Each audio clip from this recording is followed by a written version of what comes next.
Hello and welcome to the Life Burst podcast, where we talk about competitive Wixoss and just general Wixoss things. We talk all about Wixoss here, and today I'm really excited about this one. We're actually going to start talking about the new decks that I've created as sample deck lists for you guys to run in Changing Diva, or at least a starting off point for your Changing Diva. And we're going to be talking about Madoka on this one. Now I've got two almost completely different Madoka lists that I'm going to go over, so you guys know that you guys can have a variety of options here. But before we really kick into it, here's the thing. I think Madoka is a very, very, very good deck, probably tier 1, and I've tested with it pretty extensively. I think at this point I've got about over 100 games under me with Madoka, so the list that I'm going to show you is pretty refined. The second list is a little less refined because I didn't like it as much, but if it leans more into your style, then this would be good for you. Now the second list I've got is a more of a freeze control deck for you to check out. But I call this one mid-range. It is very, very, very slow mid-range, but it feels a little too aggressive in actual play to call it control easily. But it is somewhere between the two.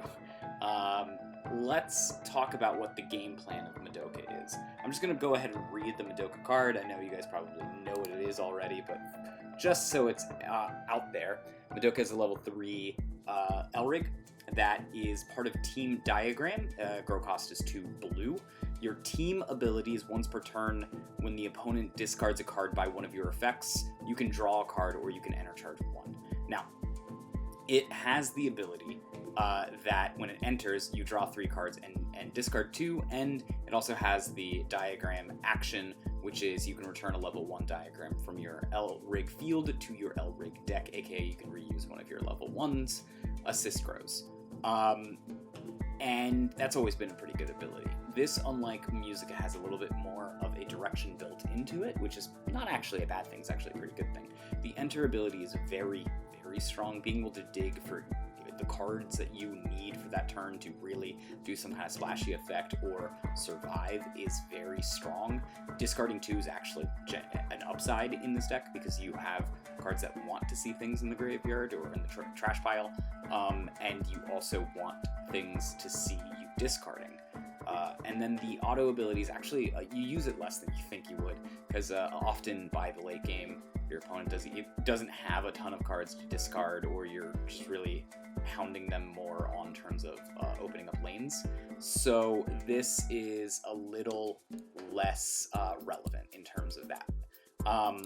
As far as the effect, though, it's fairly strong. Being able to draw a card when you need to get yourself to some guards or something, or enter charge when you're like, all right, I'm getting ready for the last bits of damage that I need to do to finish, is quite strong. So Madoka itself it wants to be in a team, right? Because it's got 2 things in it basically that says diagram. So you want to run it in a team. So you're kind of stuck with your assists on this. But the upside is you get quite a bit of power for doing it. And that's what I think. This is probably one of the more complete decks that you could run in the meta, right? I think No Limit was so good because it was a very complete deck. This feels like it doesn't have very much air, doesn't have very much, like it has places where you can upgrade for sure, but you want an upgraded version of that effect, not like, this is just filler until I get something better. This deck feels very tight for spots, and that's actually pretty good. So let's go ahead and I'm actually going to, normally I do these things by the entire team and then the pieces and level 1s and blah, blah, blah. I'm going to bounce around a little bit for this one because I think it's important to point out things in order of importance in this deck rather than in just sort of like a normal type of thing. But if you want the deck list, I mean, you can look at it here. You can pause it right now and check the deck list out, or I'll scroll down and you can pause it here and get the rest of the deck list. All right, but I'm going to go over the cards one by one now. Okay, so I do think it's important to talk about the team, right? When we talk about Madoka, because Madoka has the ability to bounce back a level 1. So our level 1s become exceedingly important. We're going to start with Sangaya. Senga Aerial gives Lancer, and honestly, it's the most important one. Unlike Musica, where I was bouncing back Madoka 40% of the time, I'm really using Senga Aerial closer to almost 100% of the time, 90% of the time, let's say. And so that's what I think you should inevitably be doing, is bouncing this level 1 back a lot. It really just makes your early game super, super, super strong. Then after that, we can talk about Musica Dolphin, because you'll be bouncing this back to your hand not regularly. But Musica Dolphin, you might read it in first blush, it kind of reads draw 2 cards, right? Because you're pulling cards out of your graveyard. But realistically, it's got a lot more restrictions than you think. Since it needs to pull things out of your trash, you want to have a pretty well stocked trash. Next, you want cards that don't share a color, and it can't be a guard. So there's a lot of restrictions there. So inevitably, your best way to control what you're drawing with this Musica is to wait till turn 2 or 3 to grow it. And if you grow it on that front, you've paid costs with Enter, and at that point, or you've discarded cards, you've got more control over what's going back into your hand. So this is a pretty good recovery tool. And also note that it doesn't have a level restriction, which means you can pull your level 3s out of it. So you can kind of discard level 3s early on, or enter early on with your level 3s, and then get them back for your late game with this. That's really where it shines. And because of that, you're going to find out that this deck does not mulligan particularly well. Inevitably, a lot of these decks have sort of a built-in safety valve where your level 1 assist fixes your hand. So if you missed level 1, level 2 Signies in the early game, you can smooth it out. Musica Dolphin doesn't do that. So you want to be careful when you are mulliganing this deck in the first place, that you're really focusing on early game and getting rid of your late game cards, because you'll get them back later. There's so much draw power in this deck that you'll fix the late game, but you want to get the early game done quickly, because again, it's the early game. If we talk about the next 2 level 2s assist grows here, we've got Senga Strike and Musica Splits. The important part is to recognize that both of these are basically the same assists. They almost have the same grow costs. Musica's a little cheaper, which is kind of good, because inevitably you probably grow Musica sooner, because you're saving Senga Aerial to be bounced back by your Madoka ability. But Senga Strike and Musica Splits basically read enter, stop 1 life crush, another enter, an expensive way to stop a life crush. Inevitably, that's what you're going to be using them for. You rarely use both in the same game for full value. Inevitably, you probably use one for cheaper value and then one for more expensive value, or vice versa.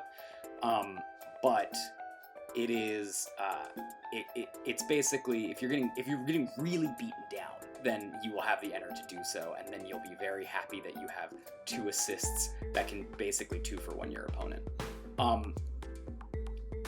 But inevitably, that's more or less what you're looking for in these assists. There's other assists, and I don't think they're quite as good, because they do fancy stuff, but really Madoka doesn't need fancy stuff. It's just executing its game plan over and over and over again, that it wants effects that are redundant and do the job, which is just to let you get to that late game because you dominate the late game. Before we move on into the main deck, I should note that we have Salvage the Future, which is your team piece. Again, you should be reading this top one as, instead of putting 15 cards in your opponent's deck into their trash, your non-dedicated mill deck like Musica more is, but this will inevitably just say crush a life cloth, which is good.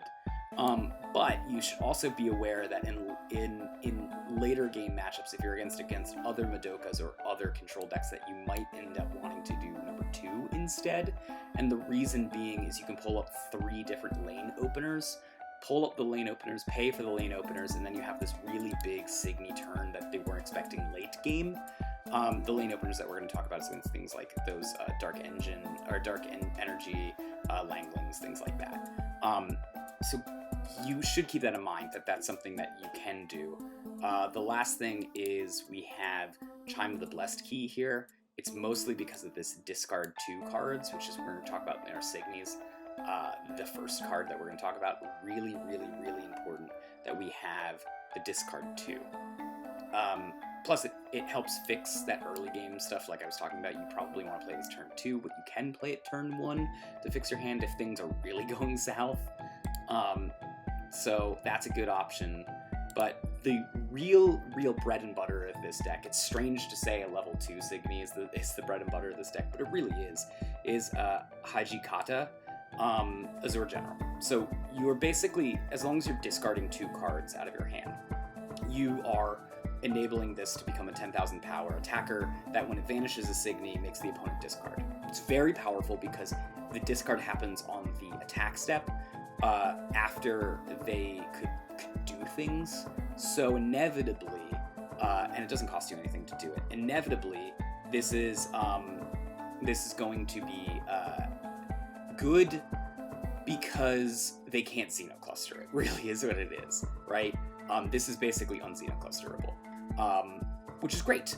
And also it's saying it needs to vanish a Signy, and what did I say was something that you're going to be using over and over and over again? It's going to be the Senga Strike, or not Senga Strike, excuse me, Senga Aerial.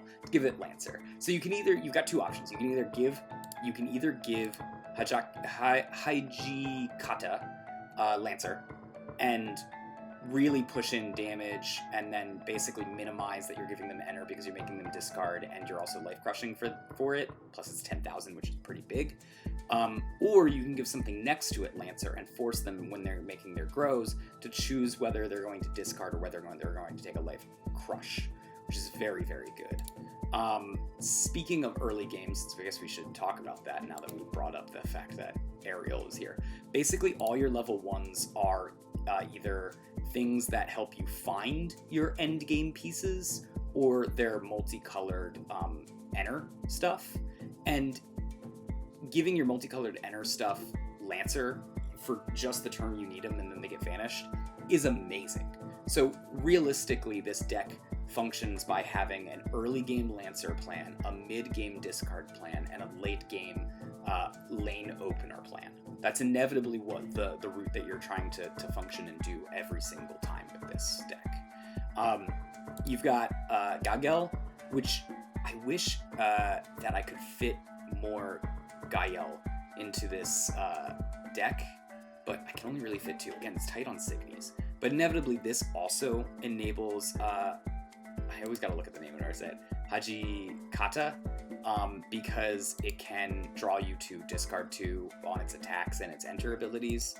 And then you also have Regalis, which can also do that. You need 2 of them in order to pull it off. But luckily they can find themselves and you can use them once a turn per sacrifice if you need to. Inevitably this is going to be card advantage lost, but at least it gives you that card advantage. You'll get more card advantage as this game goes on with Madoka naturally, so it pretty much makes up for it. But finding your pieces like the Hajikatas are really, really good. Another thing to talk about is your late game lane openers, right? And we've got Zirconium here, who is a late game lane opener. Now, on its own, it kills things negative 3,000 whenever it attacks, which is pretty good. But it also restricts your opponent's resources by making them discard a card. Generally speaking, you're going to make them discard a card. Sometimes they won't have a hand because they're an aggro deck, and you're going to draw a card trying to find yourself a guard. But it does the job there too, which is great. It can play both ends of those worlds. And you can do, for colorless, mind you, 8,000 power or less if they've discarded 2, and you can inevitably do that by using Hajikata and this in the same turn. And you can do, again, attack phase removal, which is fantastic because it's after on attacks phase removal, which means that it's after when they can respond, which is great. Your other late game lane openers are going to be Dark Energy. This is kind of nice because it also enter charges sometimes. and it's also just a late game lane opener. And of course, Langling will get you that last bits of mill in order to make sure that Salvage the Future will inevitably do a life crush damage. But realistically, it also does it just attacks very well, and also is removal, which is very good. And then because you're doing so much enter charging with making them discard and enter charging, or making them do kill Signy and then enter charging, it's actually a pretty good deck to have the Osaka Getsun in it in order to do more of that stuff, that late game removal, which black sort of lacks in because it only can really hit 10,000 or lower, and this makes up for it by hitting 12,000s or higher. So it's inevitably a very, very strong end game to just basically be like, okay, you have no resources, I'm going to wreck you now with these late game lane openers. Speaking of more ways to restrict resources, Random Drain, even though it's not doing a random discard, is incredible in this deck because it will turn on, your things like Zirconium. But also, just generally speaking, paying 1 enter to make your opponent lose a card and you replace this is almost free and very, very good. Chaining these is not an unreal option and is very good. Of course, you've got your servants, because servants are amazing and you should be running them. The real question is, what servant art you should be using nowadays. I've got 4 Neon Tetra. This is probably the only part where I'm like, I need a little bit more life burst and I don't exactly know where it goes. And I've already put a lot of life bursts in the level 2 section. So this one probably could be replaced, but freezing something upon enter just to restrict their options a little bit, try to manipulate their field a little bit is pretty good. It's clearly at its weakest here. And then we talked about the multicolored. The last thing really that we need to talk about is the Kaisumi. It's just a wall. It's a wall that moves things around. You probably could replace it with something else, but I've been really careful with creating how much enter is going to exist in this deck. And if you count, I have 6 enter to inevitably enable maybe one of these, but realistically just 1 Senga Strike. And then I have about 10-ish black enter, so that way I can enable this once and at least 1 or 2 versions of these field clearing options. So it's a little enter hungry, and you should be careful. One of the weaknesses of this deck, if you're going to try to play against it, is look at its black, look at its green, and if you have enter burn, like go to the top or Phoenix, then burn these ones, right? You'll screw them because they'll be stuck on blue and they can't really do any of their late game stuff on blue.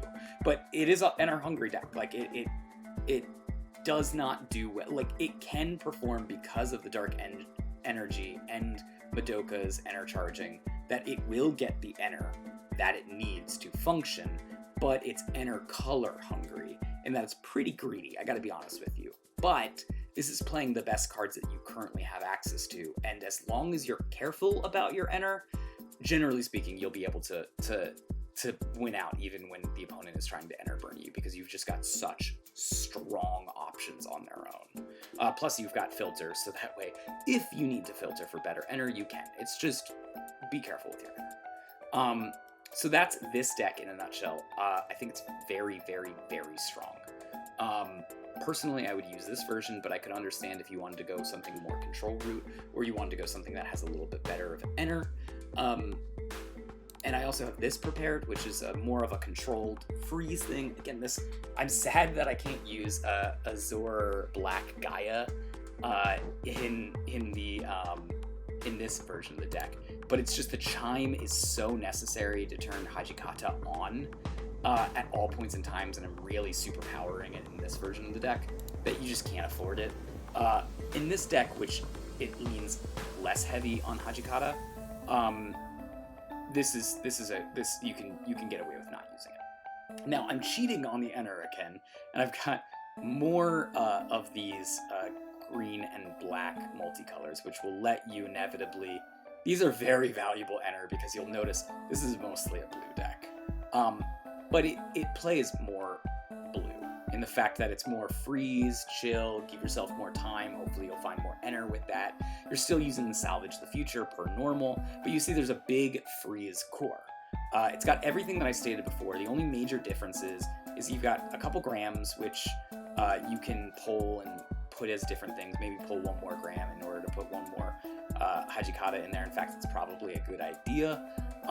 But you also have a ton of just ways to interact with the board, right? You've got the 4 Neon Tetra, but you've backed it up with more freezing. This has freezing on its Life Burst effect. Inevitably, these interact very well with freezing. I should note, by the way, that I ripped this list mostly off of a winning Japanese list. It won 2 different tournaments. So the only major change that I made is a little less grams, because inevitably the Japanese meta trended towards less grams in the future, so I just sort of future-proofed it a bit. Yeah, you also are running Fenrir, not for the, clearly you're not discarding because that's a team thing, but just an entered freeze 2 is very strong.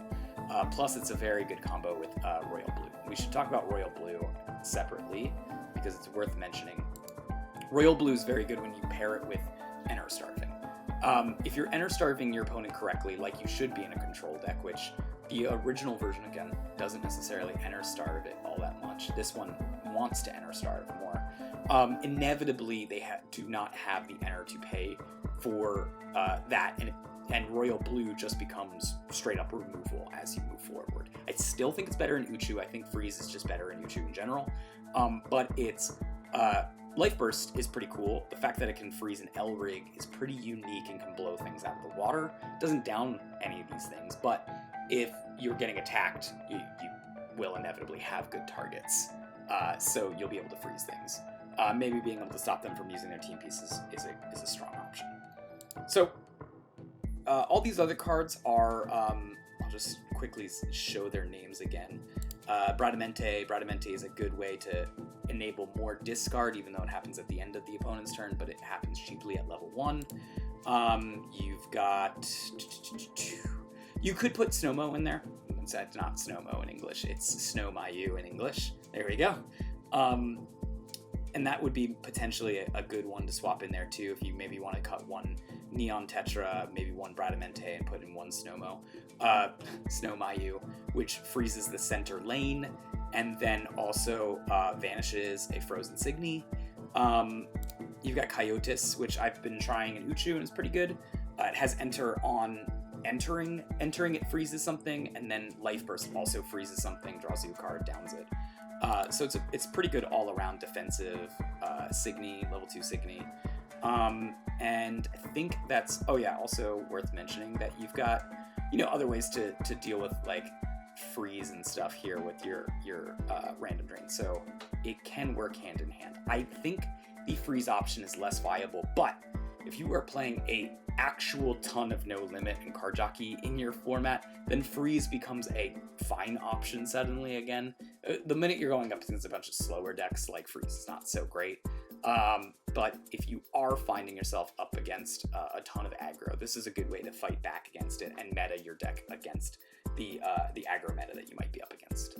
So I think that covers pretty much all of the options that you can do realistically with Madoka. Now, there are definitely other builds that you could run, right? You could run a more green and blue focus build, for example. Really focus on the fact that you are enter charging all the time, and then run Osaka Getsune and the Para Juliuses to start lane opening. I found when I tested that it was less reliable than, for example, Bang, which also gives Lancer and does the enter charge.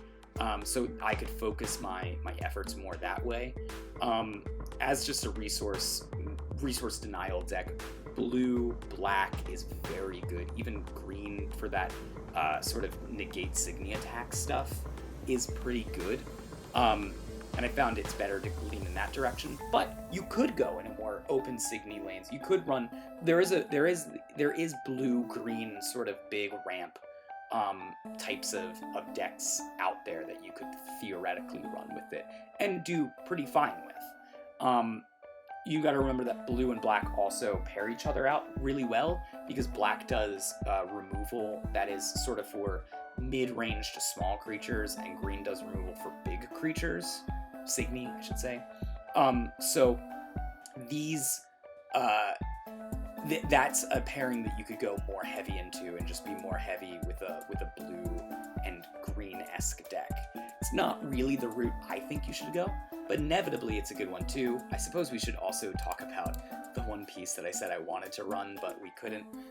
It basically makes your opponent discard a bunch of cards, and then you get to draw very strong cards to help your late game or your mid game options to really just push your advantage. Inevitably, Madoka's about making small incremental advantages and just pushing, like shoving its way to the finish line. So, anyways, this is Madoka. I think you guys can do pretty well with it. I prefer using this deck myself. I'll leave it on the screen for you real quick. If you guys want to learn more about deck techs, we're going to be talking about all of the changing Diva decks coming up, and as well as upgrading all of the decks that we were using prior. And good luck, and as always, may you guys always flip a life burst.